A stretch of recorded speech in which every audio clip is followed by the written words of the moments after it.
doenças da Secretaria da Saúde, Clélia Aranda, fala a repórter Luciana Ferreira que o serviço pode ser levado para o metrô.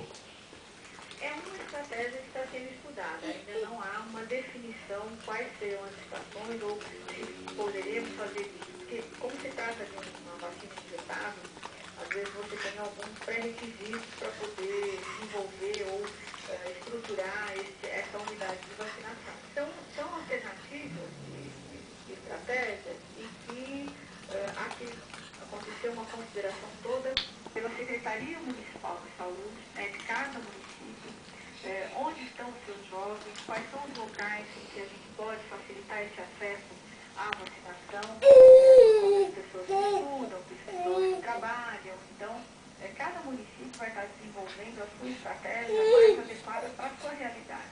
Então, de acordo com Clélia Aranda, é possível estender o trabalho de vacinação contra a gripe suína às faculdades do Estado. O infectologista e diretor do Instituto Emílio Ribas, da consultor da Jovem Pan, considera a imunização fundamental.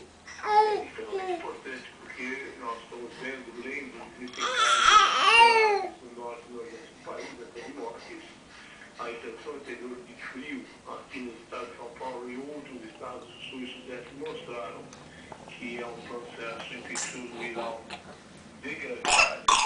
Você tem, do ponto de vista de prevenção, seguro tem que ser considerado como útil e absolutamente eficaz.